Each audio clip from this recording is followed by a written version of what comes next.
नमस्कार मित्रांनो, आज 4 मार्च आणि लपंडाव या मालिकेमध्ये जबरदस्त असा ट्विस्ट आलाय. कान्हा आता सखी आणि अपर्णा समोर येतो आणि तो सखी समोरच अपर्णाला आई म्हणून हाक मारणार आहे.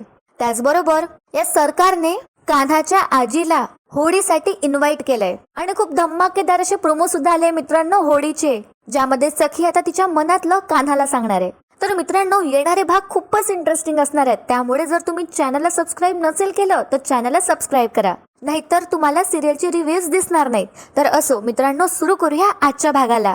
कान्हा अपर्णाला घेऊन बरोबर 2 वाजता हॉस्पिटलमध्ये पोहोचला असतो, पण अपर्णा मात्र थोडी घाबरतच असते, कारण तिने बाहेरचं जग जास्त आता बघितलंच नसतं. हल्ली ती घरातच राहत असते. तर कान्हा त्याच्या आईला म्हणत असतो की आई, थोडीशी बाजूला बस, मी बोलून येतो रिसेप्शनिस्टची, पण काहीच ऐकत नसते अपर्णा. तरी अपर्णाला शांत करतो कान्हा आणि बसवतो एका ठिकाणी नेऊन. तितक्यात तिथे आता सखी येते कुल्फीला घेऊन. सखी आता आल्याबरोबर रिसेप्शनिस्टला विचारते की आमची 2 वाजताची अपॉइंटमेंट आहे. तर रिसेप्शनिस्ट सांगते की हो, मी तुमचं नाव बघून सांगते. तर सखी म्हणते कुल्फी कामत म्हणून नाव असेल, तुम्ही नीट बघा. तर ही रिसेप्शनिस्ट जी असते मित्रांनो, ती आता सांगते की ऍक्च्युली आहे ना, तुमची अपॉइंटमेंट थोडी रिस्केड्यूल झाली आहे, तुम्हाला 10-15 मिनिटं वेळ लागेल, डॉक्टर येईलच तोपर्यंत, तुम्ही थांबाल का? तर सखी म्हणते हो हो चालेल, नो प्रॉब्लेम, थांबतो आम्ही. तर बघा मित्रांनो काय होतं, आता सखी कुल्फीला घेऊन त्या हॉस्पिटलच्या दुसऱ्या साईडने बसते त्या हॉलच्या. तर कान्हा येतो आता आणि तो रिसेप्शनिस्टला विचारतो की अपर्णा किर्लोस्कर यांची अपॉइंटमेंट होती 2 वाजताची, पेशंट आता आहे माझ्या बरोबर, तर डॉक्टर आहेत ना अवेलेबल? तर आता ही रिसेप्शनिस्ट कान्हाला म्हणते की हो सर, पण त्यांना भेटायच्या आधी तुम्हाला एक हा फॉर्म भरावा लागेल, पेशंटची डिटेल्स यामध्ये द्यावे लागतात. तोपर्यंत मी डॉक्टरांना कळवतेच तुम्ही आलात म्हणून, फक्त आहे ना तुम्ही हा फॉर्म भरून द्या. कान्हा म्हणतो ठीक आहे. तर बघा मित्रांनो काय होतं, तितक्यात आता एक नर्स येते आणि सखीला म्हणते की मॅम, तुमचा नंबर आलाय, तुम्ही जाऊ शकतात. तर मित्रांनो, आता सखी कुल्फीला घेऊन जात असते आतमध्ये. तिथेच बाजूला अपर्णा बसली असते. तर नर्स म्हणते सखीला की मॅम, तुम्ही नाही जाऊ शकत आतमध्ये, गार्डियन्स अलाउड नाहीये, डॉक्टर्स फक्त पेशंटलाच भेटणार. तर आता कुल्फी थोडी घाबरते आणि सखीला म्हणते सखी दी, मला एकटीला नाही जायचंय आत, मला भीती वाटते गो. सखी आता त्या नर्सला म्हणते तुम्ही प्लीज एकदा रिक्वेस्ट करून बघता का डॉक्टरांना? तर नर्स म्हणते सॉरी मॅम, आमचे रूल्स आहे.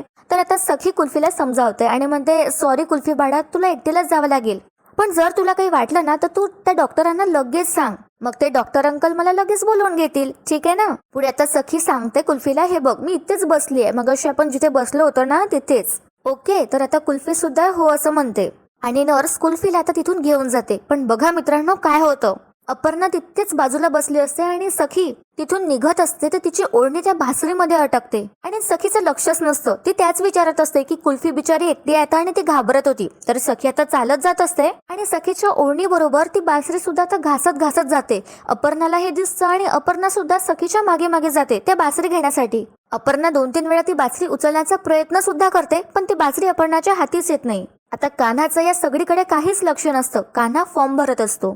तर बघा मित्रांनो काय होतं, अपर्णाला आता कोणाचा तरी हॉस्पिटल मधल्या एका व्यक्तीचा धक्का लागतो आणि त्यामुळे अपर्णा आता अस्वस्थ होते आणि घाबरते आणि जोराजोरात ती ओरडू लागते, कोण आहे कोण आहे असं आता अपर्णा करू लागते. आणि आता सखी मागे वळून बघते आणि दचकतेच. सखीला सुद्धा आता काहीच समजत नसतं. सखी आता अपर्णाला शांत करण्याचा प्रयत्न करते.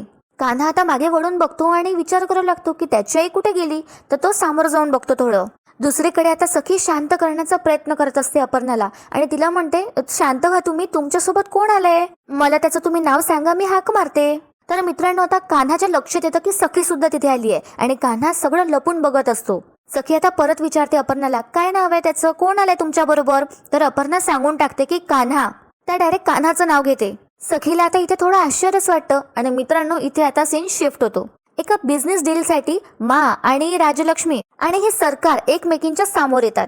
आता माला बघून सरकारची थोडी खटकतेच, तिच्या जीवार येते आणि ती म्हणते तुम्ही काय मला फॉलो करत आहे का किर्लोस्कर? तर मा सुद्धा म्हणतात आता या सरकारला, तुमचा कॉन्फिडन्स तर चांगला आहे, पण मला नाही वाटत तुम्हाला फॉलो करावंसं, काय ना, मी माझ्या वाटेने चालते, इतरांच्या नाही. आणि तसंही हारलेली माणसं जी असतात ना, ते जिंकल्या माणसांची पाठलाग करतात. कदाचित तुम्हीच मला फॉलो करत असाल मिसेस कामत. तर आता ही सरकार म्हणते मला, you are right, Tejaswini Kamat आहे मी, आणि ही तेजस्विनी कामत कधीच कोणालाच फॉलो करत नाही, या तेजस्विनी कामतलाच हे जग फॉलो करतं असं ही सरकार मला म्हणत असते. पुढे आता ही सरकार म्हणते मला की but for your kind information, मी आहे ना इथे एका बिझनेस डील साठी आली आहे. आता मा सुद्धा म्हणतात बापरे, काय योगायोग आहे ना, मी सुद्धा इथे एका बिझनेस डील साठीच आली आहे. तर आता ही सरकार म्हणते हल्ली तर खूपच योगायोग घडत आहे आपल्या दोघींमध्ये, दोघींच्या बाबतीत. म्हणजे जिथे मी डील साठी आली आहे तिथेच तुम्ही सुद्धा. म्हणजे याचाच अर्थ तुम्हाला माझ्याशी स्पर्धा करायला आवडते आणि आजही तुम्हाला माझ्याशी स्पर्धा करायची आहे. तर आता राजलक्ष्मी मा म्हणतात या सरकारला की आपण दोघीही बिझनेस डील साठी आलोय, पण आपण ज्या माणसाला भेटणार आहोत तो माणूस एकच आहे असं कुठे म्हणाले मी. पण मला आवडलं हा. काय ना तुम्हाला आतमध्ये कुठेतरी भीती वाटत आहे काय ना, आता तुम्हाला टक्कर द्यायसाठी कोणीतरी आलंय. तर आता हे ऐकून हे सरकार हसते आणि राजलक्ष्मी माला ती म्हणते तुम्ही आत्ता आले आहेत आणि मी गेली 12 वर्ष इथे राज्य करतेय. काय ना सरकार बदलतात पण ही सरकार खंबीरपणे उभी आहे एकटीच या मातीत घट्ट पाय रोवून. अनेक वादळे सहन केली आहेत या सरकारने, पण तुम्ही झुडूक सुद्धा नाही आहात.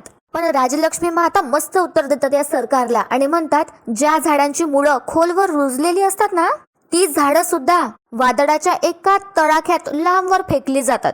पण त्यासाठी वादळ ही तितकंच थोडीसं असावं लागतं. काय ना चुकून कोणीतरी फुंकर मारलेल्या वाऱ्याच्या झुडकाला तुम्ही वादळ समजत असाल. अजून खरं वादळ तुम्ही बघितलं तरी कुठे. तर ही मनस्विनी म्हणजे सरकार राजलक्ष्मी माला म्हणते काय ना किर्लोस्कर मला बघून वादळ सुद्धा त्याची वाट बदलतो. तर आता राजलक्ष्मी मा म्हणतात या सरकारला काही वादळांना माहिती असतं त्याची वाट कुठली आणि कोणाची वाट लावायची आहे ते. तर आता ही सरकार म्हणते शब्द तर मस्त चालवता तुम्ही. तर मा म्हणतात की हो शब्द हेच हत्यार असतात, पण कधी कधी काही लोकांसाठी हत्याराची जी धार असते ती बोथट होते, मग तेव्हा वेगवेगळी शस्त्र वापरून बघावी लागतात. तर आता ही सरकार एकदम तिचा टोन चेंज करते आणि मला म्हणते मला शस्त्रांशी खेळायला आवडतं. आजपर्यंत याआधी खूप वेळा मी शस्त्र चालवलेत आणि मला आवडतं शस्त्रांशी खेळायला. त्यानंतर आता ही सरकार म्हणते मला लोण्याच्या गोळ्याचे केसाने 2 तुकडे करावे इतक्या सफाईने चालवते मी शस्त्र. तर मित्रांनो हे ऐकून मा आता अस्वस्थ व्हायला लागतात. त्यांना देवदत्तचा खून आठवतो, त्यांच्या मुलाचा खून आठवतो. तर आता ही मनस्विनी म्हणते मला सांगू का कधी कोणावर शस्त्र चालवलंय मी ते शस्त्र. तर मित्रांनो मग आता थोडं घाबरतात आणि अस्वस्थ होतात आणि या सरकारला तेच करायचं असतं. तर इथे आता सीन शिफ्ट होतो आणि सखी अपर्णाला विचारते कान्हा कोण कान्हा कुठे आहेत ते. तर अपर्णा म्हणते मला माहिती नाहीये. सखी आता परत शांत करण्याचा प्रयत्न करते अपर्णाला. इकडे आता कान्हा मनात म्हणतो अरे बापरे आई तर अगदी जवळ आहे सखीच्या. आता सखी तिथे असताना आईला तिथून कसं आणायचं असा प्रश्न आता कान्हाला पडतो. इकडे आता सखी विचारते अपर्णाला तुमच्यासोबत जो काही आहे ना कान्हा ते येईपर्यंत मी थांबते तुमच्यासोबत, तुमच्या बरोबर मी इथेच आहे, चालेल का तुम्हाला. तर अपर्णा तर एकदम शांत होते आणि सखीचं लक्ष जातं की अपर्णा बासरीकडे बघत आहे, जी बासरी सखीच्या ओरडीला अडकली असते. आता सखीला हे समजतं आणि सखी म्हणते ओ बासरी. सखी पटकन ती बासरी उचलते. अपर्णा ती बासरी पटकन तिच्या जवळ घेते सखीच्या हातून हिसकावून आणि ती बासरी आपल्या जवळ लावते. तिच्या जवळ घेते अपर्णा ही बासरी. आता सखी आनंदाने आणि आश्चर्यानेच विचारते अपर्णाला ही बासरी तुमची आहे का. आता सखीच्या सगळं लक्षात येतं आणि सखी म्हणते ओ म्हणून तुम्ही माझ्या मागे मागे आलात. सखी आता सॉरी म्हणते अपर्णाला आणि त्या बासरीला अडकलेली तिची ओढणी सेपरेट करते. अपर्णा त्या बासरीकडे खूप मायेने प्रेमाने हात फिरवत असते. तर सखी म्हणते अपर्णाला या ना आपण इथे बसूया. दोघी आता तिथे असलेल्या चेअरवर बसतात. आता सखी विचारते अपर्णाला तुम्हाला बासरी आवडते का. अपर्णा आता मान हलवते. सखी म्हणते मला सुद्धा बासरी खूप आवडते. पुढे आता सखी सगळं शेअर करू लागते अपर्णा सोबत आणि म्हणते तुम्हाला माहितीये का मी नुकतीच माझ्या नवऱ्याला बासरीच गिफ्ट केली आहे. अपर्णा आता गप्प असते आणि ती बासरीकडेच बघत असते. म्हणून आता सखीला थोडं आश्चर्यच वाटतं आणि सखी म्हणते अपर्णाला तुम्ही काहीच का बोलत नाहीये, तुम्हाला जास्त बोलायला आवडत नाही का. इकडे आता कान्हा अस्वस्थ होत असतो कारण सखी तिथून निघतच नसते. आपल्या आईला तिथून कसं आणावं हे आता कान्हाला कळत नसतं. तर आता सखी प्रश्नच विचारते आणि परत म्हणते अपर्णाला तुम्हाला काय झालंय, तुम्ही इथे कोणाबरोबर आले आहात आणि कुठल्या डॉक्टरांना भेटायला आले आहात तुम्ही. अपर्णा गप्पच असते. तर परत आता सखी विचारते तुम्ही तर मला सांगितलंच नाही कान्हा कोण आहे ते, तुमच्या मिस्टरांचं नाव आहे का. तर मित्रांनो हे ऐकल्याबरोबर आता अपर्णाला देवदत्त आठवतो आणि तो क्षण तिच्या डोळ्यासमोर असा एकदम तिच्या डोळ्यात समोर येतो आणि परत अपर्णा आता पॅनिक होते. अपर्णा अस्वस्थ होते आणि जोरात जोरात परत ती बोलू लागते. लाल लाल रक्त अशी ती ओरडू लागते. आता सखी शांत करण्याचा प्रयत्न करते परत अपर्णाला. तर इथे आता सीन शिफ्ट होतो. आता हे सगळं ऐकून राजलक्ष्मी मा अस्वस्थ होतात. जे की सरकार बोलली आहे थोड्या वेळाआधी ते ऐकून. तर आता हे सरकारच्या लक्षात येतं आणि सरकार म्हणते मला काम down, relax, I was just joking, come on, me business woman आहे, सिरियल किलर नाही आहे. इतके घाबरलात तुम्ही? पण आवडलं मला किर्लोस्कर. तुम्हाला माझी भीती वाटली हे बघून मला खूप आवडलं. आता ही मनस्विनी म्हणते राजलक्ष्मी मला की तेजस्विनी कामत तिला डिफीट करणाऱ्यांचं सुद्धा सेलिब्रेशन करते. तुम्हाला टेंडर मिळालंय ना आणि तुम्ही जिंकला आहात. ती असं दात खातच हे सगळं म्हणते आणि पुढे ती म्हणते तर सेलिब्रेट करायला नको का आपण? काय ना होळी येते आता आणि कामत होळी खूप धूम धडाक्याने सेलिब्रेट करत असतात.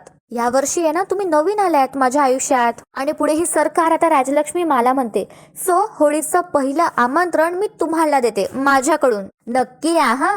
काय ना रागाने आपण खूप रंगलो, आता रंगाने रंगूया. तर आता मा आश्चर्यानेच बघतात या सरकारकडे. आता या सरकारचा काहीतरी प्लॅन दिसतोय. होळीच्या दिवशी काहीतरी ती कारस्थान करणार आहे असं दिसत आहे. तर परत जाताना ही मनस्विनी म्हणून जाते राजलक्ष्मी मला की नक्की या हा होळीला. आणि तिचे गॉगल्स लावून ती तिथून निघून जाते. आणि ती तिथून निघून गेल्यावर त्यांचं मन हलकं करतात आणि त्या असं म्हणतात तुला तुझ्याच रंगाने रंगवणार आहे मी तेजस्विनी कामत. लवकरच मी तुझं आयुष्य बेरंग कडून सोडवेल. जे काही ही मनस्विनी बोलून गेली असते थोड्या वेळाआधी त्यामुळे आता दुखावल्या गेल्या असतात आणि त्यांच्या जुन्या जखमा ह्या ताज्या झाल्या असतात. तर मित्रांनो इथे परत आता सीन शिफ्ट होतो. अपर्णा आता पॅनिक झाली असते आणि आता सखीला याचं वाईट वाटतं. सखी म्हणते सॉरी तुम्ही माझ्यामुळे डिस्टर्ब झाल्यात का? सखी आता इकडे तिकडे बघते आणि म्हणते कोण आलं नेमकं तुमच्यासोबत? बरं मी कोणाला तरी बोलावते हा हेल्पला. आणि सखी आता नर्सला वगैरे आवाज देत असते पण तिथे कोणीच येत नाही. आता कान्हाला सुद्धा हे बघावत नसतं. तर आता कान्हा त्याच्या मनात म्हणतो साईबाबा प्लीज काहीतरी करा, मी नाही जाऊ शकत या दोघींसमोर. तर मित्रांनो इथे आता सखीला सुद्धा काहीच सुचत नसतं. सखी म्हणते आता अपर्णाला प्लीज तुम्ही शांत व्हा ना. सखीला आता एकदम आठवतं की कान्हाने थोड्याच वेळ आधी लंच टाइमच्या वेळेस सखीला म्हटलं असतं की जर आपण डिस्टर्ब माणसाला अशी घट्ट मिठी मारली ना प्रेमाने की तो लगेच बरा होतो. आता हे सखीला आठवतं आणि सखी पटकन अशी घट्ट मिठी मारते अपर्णाला काहीही विचार न करता आणि अपर्णाला शांत करण्याचा प्रयत्न करते. कान्हा आता लपूनच हे सगळं बघत असतो. कान्हा आता मनात म्हणतो हे बघून माझी बायको आणि माझी आई म्हणजे सखीची सासू एकमेकींच्या मिठीत आहे. साईबाबा नेमकं तुम्ही कसला संकेत देताय? तर मित्रांनो आता अपर्णा शांत झाली असते. सखीने सिच्युएशन मस्त हँडल केली असते. सखी आता हिला म्हणते अपर्णाला सगळं ठीक आहे, काहीच नाही झालंय, मी आहे ना तुमच्या सोबत. असं समजा तुमची मुलगी किंवा तुमची सून तुम्हाला शांत करत आहे असं सुद्धा सखी आता अपर्णाला म्हणते. आणि अपर्णा आता शांत होते. पण मित्रांनो कान्हाला समोर यावंच लागतं. इथे आता अपर्णा शांत झाली असते. सखी आता अश्रू वगैरे पुसून देते अपर्णाचे तिच्या ओढणीने आणि म्हणते तुम्हाला बरं वाटतंय ना आता? अपर्णा सुद्धा आता मान हलवते आणि हो असं सांगते सखीला. तर इथे आता कान्हा मनात म्हणतो आता लपून चालणार नाही कबीर. पुढच्या क्षणी कान्हा म्हणतो कबीर नाही कान्हा, आता समोर जावंच लागेल. तर आता इकडे सखी म्हणते कान्हा बरोबर म्हणला होता, अस्वस्थ माणसाला प्रेमाने घट्ट मिठी मारली की सगळं ओके होतं. तर मित्रांनो इथे आता कान्हा तो फॉर्म घेतो रिसेप्शनिस्ट जवळचा आणि तो सगळं बघत असतो. तितक्यातच तिथे आता कुल्फी येते नर्स बरोबर. तर आता अपर्णाचा नंबर येत असतो. रिसेप्शनिस्ट तसा आवाज सुद्धा देते अपर्णा किर्लोस्कर तुमचा नंबर आलाय. तर इकडे आता कुल्फी सखी जवळ येते. तर आता सखी रिसेप्शनिस्टलाच विचारते. तिथे ती जाते रिसेप्शनिस्ट जवळ आणि म्हणते यांच्यासोबत कोणी आलाय का? तर रिसेप्शनिस्ट सांगते अपर्णा किर्लोस्कर ना? हो त्यांचा मुलगा आला होता, आता इथेच होते ते, त्यांचा फॉर्म भरत होते. आता सखी इकडे तिकडे बघते आणि म्हणते मुलगा कुठे आहेत ते आता? तर ही रिसेप्शनिस्ट म्हणते आताच ते फॉर्म भरत होते, त्यांनी ब्राऊन कोट घातलाय. सखी आता इकडे तिकडे बघते पण तिला कोणीच दिसत नाही.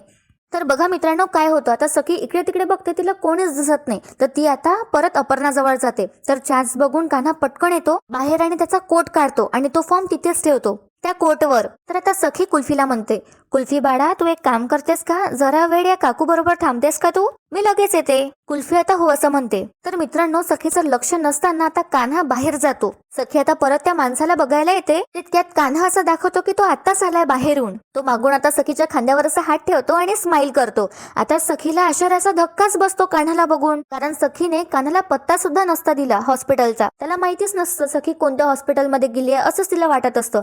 आता सखी म्हणते कान्हा तू इथे कसा काय? कान्हा आता स्माइल करतो आणि सखीला म्हणतो, माझं जे काही अर्जंट काम होतं ते आटोपलं. म्हटलं मग काय करू तर गौतम काकांना फोन केला आणि त्यांना मागून घेतला इथला पत्ता आणि मग इथे कुल्फीला आणि तुम्हाला भेटायला आलो. आता सखी आश्चर्यानेच बघत असते कान्हाकडे. तर कान्हा म्हणतो, आता तुम्हाला विश्वास ठेवायचा असेल तर ठेवा, नाहीतर नका ठेकू, मी काय करणार. पण तुम्हाला सांगू का, तुम्हाला एकदा भेटून आहे ना मनच भरत नाही. सखी आता गंमत मध्ये अशी कान्हाला मारते. सखी आता मनात विचार करू लागते आणि स्माइल करत म्हणते मनातच तिच्या की हा खरंच मला भेटायला आला असेल का? पण तिथे तर कंपनीत खूप काम असतं आणि ते सरकार त्याला असं सहजासहजी तर सोडणार नाही. तरी सुद्धा इतक्या पॅक स्केड्यूल मध्ये त्याने माझ्यासाठी वेळ काढला. मी कुठे आहे हे शोधून काढून मला हा भेटायला आलाय आणि वर मला बघून मन भरत नाही असंही याने म्हटलं. तर आता कान्हा म्हणतो सखीला, मला सांगा कुल्फीचा नंबर लागलाय का? झालं का डॉक्टरशी बोलणं?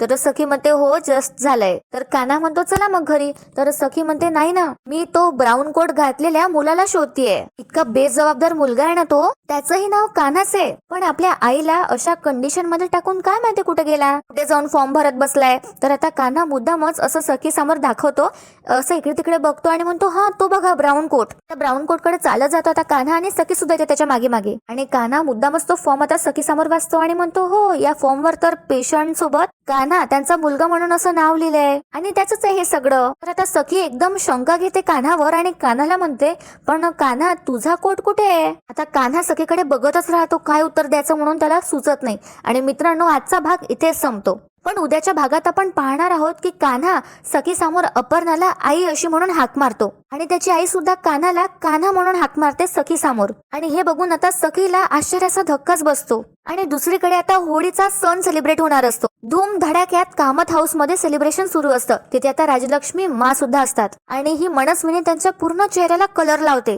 आणि अगदी उद्धटपणे ती वागत असते राजलक्ष्मी मा सोबत. आणि ती त्यांना म्हणते, माझे 70 एम्प्लॉईज जेव्हा तुम्ही आमिष दाखवून तुमच्याकडे ओढलेत ना, तेव्हा मला असाच त्रास झाला. मा सुद्धा म्हणतात, मला त्रास तेव्हा झाला जेव्हा तू माझा मुलगा आणि मा तिथेच थांबतात, जेव्हा तू माझ्या मुलाला काहीतरी केलं असं काहीतरी म्हणत असतात मा. तर बघूया मित्रांनो उद्या काय होणार आहे. होळीचे एपिसोड्स खूपच धमाकेदार असणार आहे. सखी सुद्धा तिच्या मनातलं कान्हाला सांगणार आहे. कान्हा आता सखीला काय उत्तर देतो हे बघणं इंटरेस्टिंग असेल. तसेच छान छान कमेंट्स करत राहा. तुम्हाला कसा वाटला आजचा भाग हे मला नक्की कळवा. बेल नोटिफिकेशन वर प्रेस करा, चॅनलला सबस्क्राईब करा आणि आपला व्हिडिओ शेवटपर्यंत पाहण्यासाठी खूप खूप धन्यवाद. या वर्षीची तुमची होळी आणि धुलीवंदन कसं झालं हे सुद्धा मला नक्की कळवा. Thank you so much.